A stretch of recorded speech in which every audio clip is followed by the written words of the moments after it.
বন্ধু বান্ধৱীসকল লগতে মোৰ ছাত্ৰ ছাত্ৰীসকল আজি মই এই ভিডিঅ'টো কৰিব ওলাইছোঁ মাইক্ৰ'ছফ্ট ৱৰ্ডৰ ফৰ্মেটিং বাৰৰ যিবিলাক টুল থাকে সেই টুলবিলাকৰ একচুৱেলি পাৱাৰ এণ্ড ফাংচনটো কি আৰু যিসকলে এই ভিডিঅ'টো নতুনকৈ চাই আছে তেওঁলোকক মই ছাবস্ক্ৰাইব কৰিবলৈ অনুৰোধ কৰিলোঁ লগতে লাইক কমেণ্ট কৰিবলৈ অনুৰোধ কৰিলোঁ চ' বেছি দেৰি নকৰোঁ আমি ভিডিঅ'টোলৈ আগবাঢ়োঁ প্ৰথম কথা হ'ল মাইক্ৰ'ছফ্ট ৱৰ্ডত যদি আমি ফৰ্মেটিং বাৰৰ বিষয়ে জানিব লগা হয় তেতিয়াহ'লে প্ৰথম আমি মাইক্ৰ'ছফ্ট ৱৰ্ড ছফ্টৱেৰটো অপেন কৰি ল'ব লাগিব প্ৰথম কথা তে মাইক্ৰ'ছফ্ট ৱৰ্ড ছফ্টৱেৰটো আমি অপেন কৰি লওঁ অপেন কেনেকৈ কৰা হয় ষ্টাৰ্ট বাটনটোত যাব লাগিব প্ৰগ্ৰেমছত যাব লাগিব মাইক্ৰ'ছফ্ট অফিচত যাব লাগিব আৰু শেষত মাইক্ৰ'ছফ্ট ৱৰ্ডত আমি ক্লিক কৰিব লাগিব এতিয়া আমাৰ মাইক্ৰ'ছফ্ট ৱৰ্ডটো ছফ্টৱেৰটো অপেন হৈ গ'ল এতিয়া যিখন তাতে মাইক্ৰ'ছফ্ট ৱৰ্ডৰ পেজ আছে বা ৱৰ্ক স্পেচ আছে তাত আমি কিছুমান টেক্সট এটা লিখি ল'ব লাগিব যিকোনো টেক্সট এণ্টাৰ কৰিব লাগিব ইয়াতে মই লিখিছোঁ money is always there but the pocket change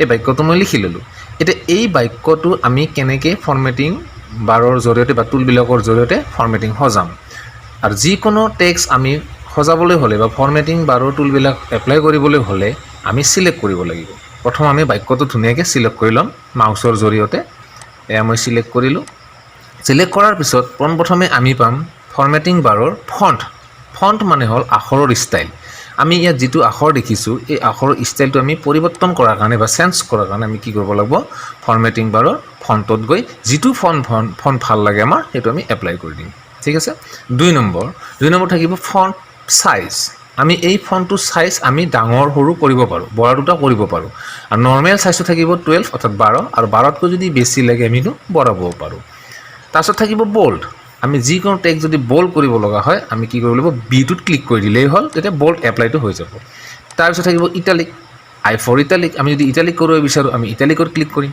যদি আমাক আণ্ডাৰলাইন লাগে বাক্যটোৰ তলত আমি ইউত ক্লিক কৰিম আৰু এই বোল্ড ইটালিক আণ্ডাৰলাইন আমি য'ত এপ্লাই কৰিছোঁ তাত গৈ আমি আকৌ এইটো উঠাই দিব লাগিব নেক্সট পাম এলাইনমেণ্ট মানে হ'ল আমি যিটো পেজত লিখিছোঁ এই পেজটোত য'ত বাক্যটো লিখিছোঁ সাধাৰণতে লেফ্টত আছে আমাক যদি সেই বাক্যটো ৰাইটত লাগে আমি এলাইনমেণ্ট ৰাইটত ক্লিক কৰিম আৰু যদি চেণ্টাৰত লাগে তেতিয়াহ'লে আমি এলাইনমেণ্ট চেণ্টাৰটোত ক্লিক কৰিম তো এলাইনমেণ্টত আমাৰ লেফ্ট পালোঁ ৰাইটটো পালোঁ চেণ্টাৰ পালোঁ আৰু শেষত থাকিব জাষ্টিফাই মানে কি আমি যদি এখন পেজত বহুত বেছি টেক্সট লিখোঁ টেক্সটবিলাক লিখিলে সাধাৰণতে ৰাইট চাইডে কি হয় কিছুমান লাইন ওলাই থাকিব কিছুমান লাইন সোমাই থাকিব এতিয়া যাতে এই ৰাইট চাইডে লাইনবিলাক আমি দুয়োপিনে সমানকৈ ল'ব পাৰোঁ সেইটোক আমি কি কৰা হয় এলাইনমেণ্টটো জাষ্টিফাই কৰা বুলি কোৱা হয় তাৰপিছত থাকিব লাইন স্পেচিং মানে হ'ল আমি ছাপ'জ পেজটোত কেইটামান লাইন লিখিছোঁ সেই লাইনবিলাকৰ মাজত স্পেচটো কমি গৈছে সেই স্পেচটো বঢ়োৱাৰ কাৰণে আমি কি কৰিব পাৰোঁ লাইন স্পেচটো আমি এপ্লাই কৰিব পাৰোঁ এতিয়া লাইন স্পেচত আমি যাম গৈ দেখা মানে তাতে 1.0 আছে 1.5 আছে 2.0 2.5 3.0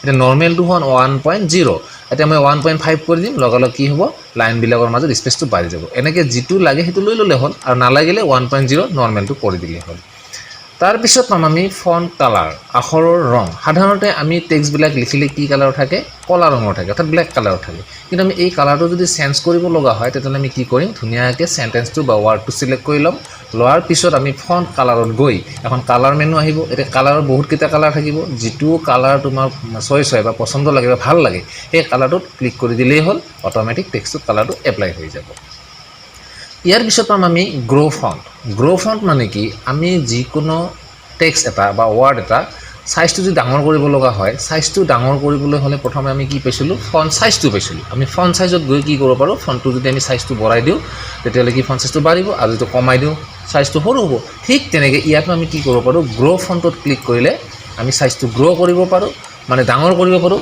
আৰু শ্ৰিংক মানে হ'ল আমি চাইজটো যদি সৰু কৰিব লগা হয় তেতিয়াহ'লে আমি কি শ্ৰিংক ফণ্টত ক্লিক কৰিলে হ'ল গ্ৰ' ফণ্ট মিনছ আখৰৰ চাইজটো ডাঙৰ হ'ব আকৌ শ্ৰিংক ফণ্ট মিনছ আখৰৰ চাইজটো সৰু হ'ব এনেকৈ আমি কি কৰিব পাৰোঁ আখৰৰ চাইজটো ডাঙৰ আৰু সৰু কৰিব পাৰোঁ তাৰপিছত থাকিব নাম্বাৰিং আৰু বুলেটছ নাম্বাৰিং মানে কি ছাপ'জ ধৰি লোৱা হ'ল মই এখন লিষ্ট বনাব লগা হ'ল কম্পিউটাৰ এণ্ড ইটছ কম্পনেণ্টছ এতিয়া সেই তাত মই কি লিখিম UPS CPU মনিটৰ মাউচ এনেকৈ কেইটামান মই লিষ্ট আইটেম এটা লিখিব লগা হ'ল এতিয়া সেই আইটেমবিলাকৰ ক্ষেত্ৰত যদি আমি 1 2 3 4 5 6 এনেকৈ চিৰিয়েল কৰি যদি নাম্বাৰিং কৰিব লগা হয় আমি কি কৰিম নাম্বাৰিঙত ক্লিক কৰিম ক্লিক কৰাৰ পিছত অট'মেটিক 1 আহি গ'ল এতিয়া মই UPS লিখিলোঁ তাৰপিছত মই CPU লিখিলোঁ তাৰপিছত মই মাউচ লিখিলোঁ এনেকৈ আছে মই কীবৰ্ড লিখিলোঁ এতিয়া আমি লিখি গৈ আছোঁ, এণ্টাৰ কৰি আছোঁ, নাম্বাৰটো অট'মেটিকলি লৈ আছে। এইটো কি কোৱা হয়?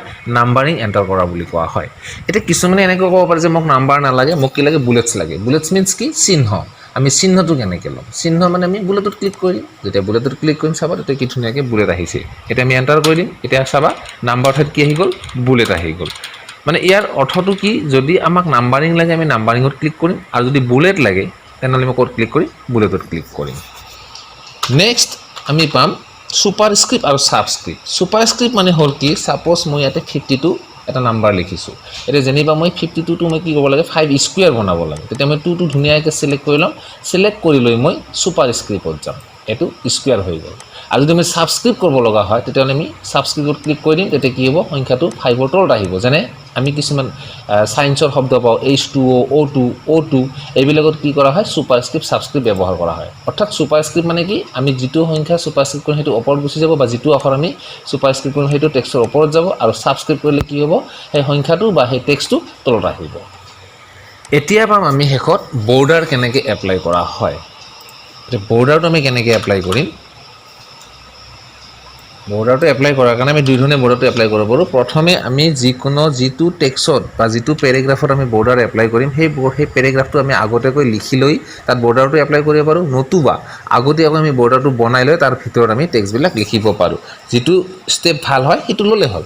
ছাপ'জ মই কি কৰিলোঁ? প্ৰথমে বৰ্ডাৰত গ'লোঁ, বৰ্ডাৰত গৈ বৰ্ডাৰটোত ক্লিক কৰি দিলোঁ। এতিয়া চোৱা এটা ধুনীয়াকৈ পেজটোত কি আহিছে? চাৰিওপিনে এটা বৰ্ডাৰ আহিছে। এতিয়া মই তাত টেক্সট লিখি যাম, এণ্টাৰটো কৰি যাম, অট'মেটিক বৰ্ডাৰটো কি হৈ থাকিব? ডাঙৰ হৈ থাকিব। আমি এনেধৰণে কি কৰিব পাৰোঁ? বৰ্ডাৰটো এপ্লাই কৰিব পাৰোঁ যিকোনো টেক্সটৰ চাৰিওপিনে আমাক যদি বৰ্ডাৰ লাগে। এতিয়া যদি আমাক বৰ্ডাৰটো নালাগে তেতিয়া কেনেকৈ আমি বৰ্ডাৰটো উঠাই ল'ম? তেতিয়া আমি কি কৰিম? এই টেক্সটবিলাকত আমি ধুনীয়াকৈ চিলেক্ট কৰি ল'ম। যিটো বৰ্ডাৰৰ ভিতৰত লিখিছোঁ সেই টেক্সটত আমি চিলেক্ট কৰাৰ পিছত আকৌ বৰ্ডাৰটোত গৈ আমি কি কৰিম? ন বৰ্ডাৰটোত ক্লিক কৰি দিম। চাবা বৰ্ডাৰটো উঠি গ'ল। আৰু লাগিলে আকৌ চিলেক্ট কৰি ল'বা, লৈ আকৌ আমি বৰ্ডাৰটোত যাম, গৈ আমি বৰ্ডাৰটোত ক্লিক কৰিম। এনেকৈ আমি বৰ্ডাৰ এপ্লাই কৰিব পাৰোঁ। আৰু একেবাৰে শেষত আছে সেইটোক কোৱা হয় হাইলাইট কালাৰ। ছাপ'জ আমি কিবা এটা টেক্সট লিখিছোঁ, টেক্সটটো লিখাৰ পিছত তাৰে কিবা এটা ৱাৰ্ড বা চেণ্টেঞ্চ আমি হাইলাইট কৰি থ'ব লাগে। তেতিয়া আমি কি কৰিম? সেই চেণ্টেঞ্চটো বা সেই ৱাৰ্ডটো চিলেক্ট কৰি লৈ হাইলাইটত গৈ আমি তাত যিটো কালাৰ লাগে তাতে আমি ক্লিক কৰিম। ছাপ'জ মই ৰেড কালাৰটো চিলেক্ট কৰিছোঁ, ধুনীয়াকৈ এটা কি আহিছে? এই ৱাৰ্ডকেইটাৰ বা সেই চেণ্টেঞ্চটোৰ বেকগ্ৰাউণ্ডটোত ধুনীয়াকৈ ৰেড কালাৰটো আহিছে। এইটোক কোৱা হয় হাইলাইট কালাৰ এপ্লাই কৰা বুলি কোৱা হয়।